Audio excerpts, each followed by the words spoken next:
The work we all do, whether we're philanthropists, nonprofit staff, volunteers, community leaders, or more likely some combination of those things, the work we do is exciting, rewarding, and it can be challenging.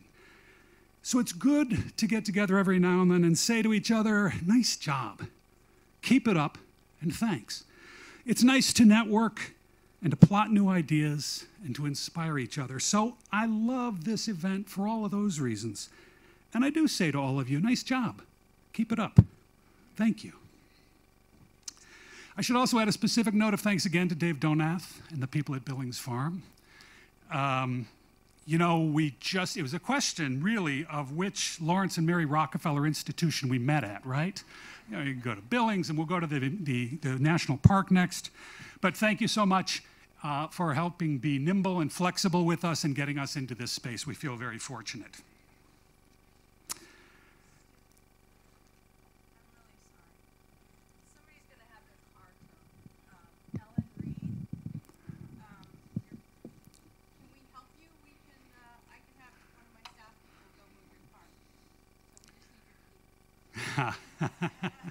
That was an okay interruption. Okay. You're welcome. Thank you. So, better together. I really didn't know what you were going to say, Carl, and it fits so perfectly. Better together. It's a phrase I cannot get out of my head these days. It's the name of a book by my old colleague Lou Feldstein and Bob Putnam from Harvard. Better together. It's about American communities and social capital. And the honest truth is it's become something like an earworm for me. I just can't let it go. Better together. I'm going to come back to it, but let me talk about a few other things on my way to it. We at the Community Foundation are fortunate in that we get to spend our days working with people who are generous to help them give in ways that are meaningful. We get to work with nonprofits and community groups to help them achieve their goals. We get to work on issues that matter. We learn from our partner philanthropists, fund holders at the foundation, and philanthropists outside of the foundation. We learn from nonprofits about the things that work and the things we could do better. And we think a lot about what works and what doesn't in philanthropy, about what we do well, what we don't do well, and where we need to get better. Today, I thought I'd share with you a few thoughts about some of the issues that are percolating most these days. I'm going to touch briefly on what I see as some of the key challenges before us. And I should say, I don't pretend to know the answers. What I do know is that there are questions that matter. I'm going to talk about technology and social media, the evolving social compact, endowments, strategic grant making, and then I'm going to circle back to community. I start with technology and social media. Many of you, I'm sure, saw the video Coney. You know the story, the campaign Invisible Children made a video seeking to bring attention to the crimes of the atrocious warlord religious leader Coney from Uganda. This was released last March. When it was released, it went big. A Pew study showed that 40% of all Americans age 18 to 29 had seen it and knew of it within 1 week. Within 6 months, it had been seen 1 billion times. It led U.S. Congress to pass a resolution. It led the Central African Union to send troops to go find him. And only later did we learn that the story wasn't quite right. The video wasn't quite right. It wasn't quite a hoax, but it really wasn't the full story. And yet in those 6 months, billions of people responded in some way. The U.S. Senate responded. What do we make of that? Elsewhere, and that wasn't even supposed to be a punchline. Elsewhere and closer to home, there's the bullied bus lady story. Most of you knew that one too.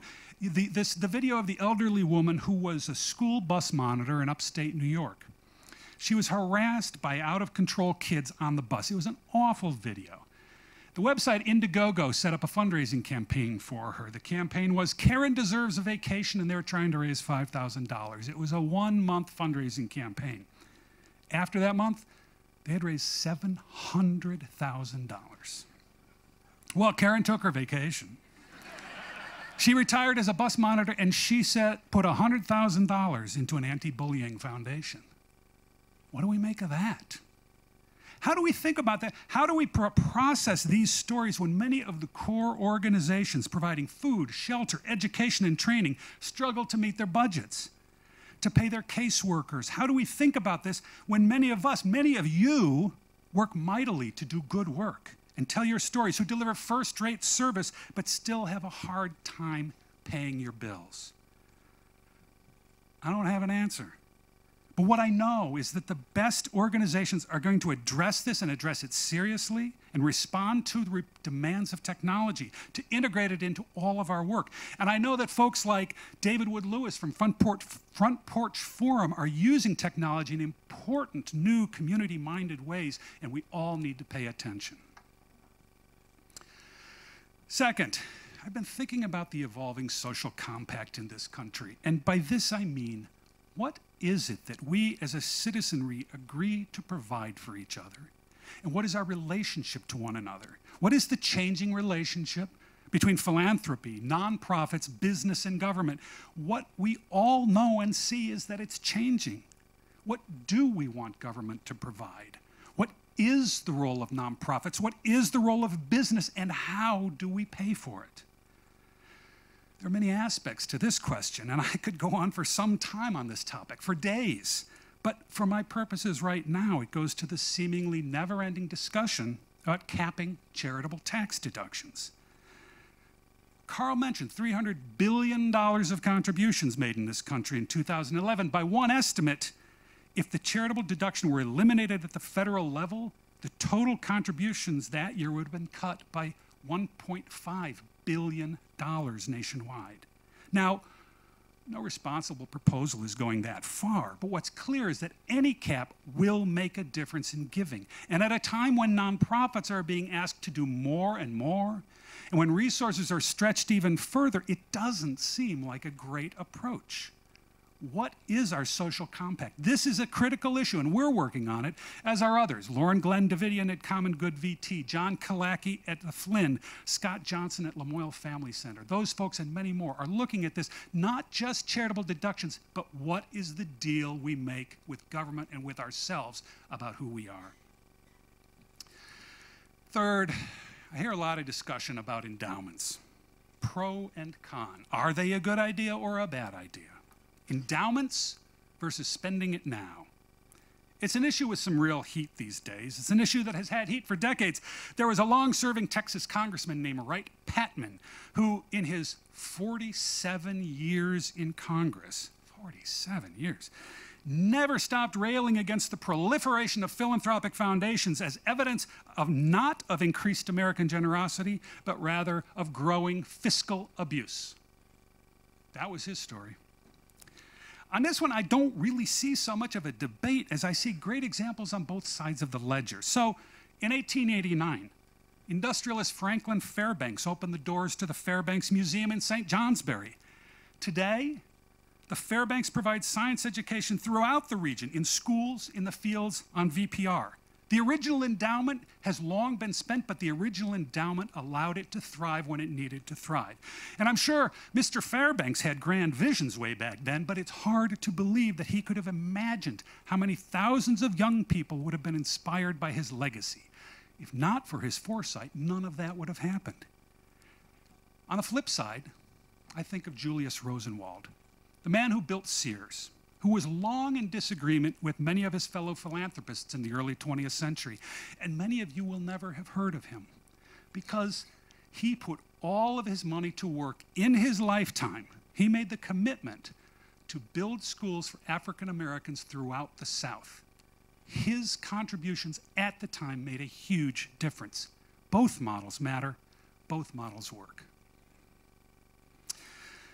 Fourth, strategic grant making versus community-based grant making. It's one of the most heated discussions in philanthropy, at least at the national level these days. The debate is framed as grant making that focuses strategically only on scientifically proven models versus funding that relies on the perspectives of communities and what community folks say they need at the time. There are heavy debates online, but once again, what I see and the way I see it playing out here is a balance. On the one end, I think of Rick Davis, who most of you know. Rick's back here somewhere. Rick, who through his leadership of the Permanent Fund, is indefatigable in his efforts to ensure that every child in this state grows up with the greatest chances of success. He's made sure we've all seen the overwhelming data about brain development from ages 0 to 3. More important, he has led an ever-growing coalition to support early education, to educate policymakers, and to urge better practices and funding. On the other, I can describe scores of smaller one-time grants that changed communities and that mattered at the time, like the $2,000 grant we made this year for the Open Door Clinic in Middlebury for their mobile health and flu clinics, or a small grant to the town of Johnson to help with their bandstand, or a small grant to the town of Wilmington for their 2nd anniversary of Irene Town Volunteer Day. Both models work. In all of these issues, we at the Foundation listen and learn, try things out, and try them again. But what I really want to say is, whatever the question, whatever the issue, what I also know is that the answers are buried in the notion I started with: better together. Community foundations will be 100 years old in 2014. Philanthropy itself, in the form we know it today, is not much older. Over all that time, much has been written about what works and what doesn't work, about who screwed up, about who did it right. But our work, in the end, in this place, is about a deep grounding in people, a connection to humankind, and in meaning. Because whether you endow your fund or spend it, whether you launch a viral video or don't, whether you engage in strategic or community-based grant making or both, without people, none of it matters. There was an article in the Atlantic magazine a couple summers ago about young people in their 20s and where their lives are going. A psychotherapist was discussing her clients, young adults in their 20s. She expected, she said, young people with drug problems, incomplete education, abusive backgrounds, and broken families. What she got instead was a seeming never-ending stream of young people with loving families, great educations, good jobs, and a deep sense of being lost and without purpose. Data from the Pew Center shows us that trust for government institutions, Congress, the presidency, the Supreme Court, is at all-time lows. Trust in business is low. Participation in churches is lower than ever in this country. Confidence in the news media is low. If you read much about social capital, you know the story. At a national level, we just don't trust each other as much as we used to, and we aren't as connected. We don't have dinner with our neighbors as much. We don't go to town meeting as much. We don't vote. We commute too much, and we don't vote as much. Okay, you say, but we're Vermont. We're different. Well, yes, we're still above average. But our numbers are going down too. More importantly, the literature will tell you that the American civic engagement peaked in the generation that came out of World War II, my parents' generation. And each decadal group after that has been less engaged in every respect.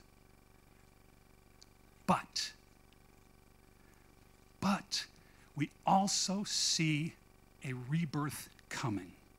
Among people coming of age now, among millennials, we see people in their 20s and younger, young people looking seriously at new ways to engage and wanting to be engaged, volunteering at greater numbers. We see young people, middle-aged people, and older people still wanting connection and still wanting meaning. And that's what philanthropy is at its best: connection, people, and meaning. Better together. So where do we turn? Where do we find the people and institutions to trust? How do we rebuild that sense of community that allows us to thrive? I'll start here. Vermont, without too much boosterism here, we still haven't lost it all. We have a place from which to begin. The reality of Vermont is that most people wouldn't trade the kind of engaged life they have here for anything else. There's nowhere I've lived where people cared about each other more than they do here. Think about the reaction for a moment after Irene. At the end of August, I attended the second anniversary event that the governor hosted in Rochester, 2 years after the event. And the FEMA people are still talking, not just here, but nationally, about Vermont. They're saying, if you want to know how to respond, talk to Vermont. They did it right. Learn from Vermont. That matters. We still in this state have that grounding of people, that connection, that humanity. It's not perfect, but we have things to build on. I mentioned the Coney video. There's another great video, this one in the form of a movie called Crash Reel. It's the story of Vermonter Kevin Pierce. Most of you know his story. He was one of the best snowboarders in the world until an awful accident gave him traumatic brain injury. Well, a movie was released on HBO this summer, and out of that movie, Kevin and his family created a fund at the Community Foundation to raise funds to help young people suffering from TBI.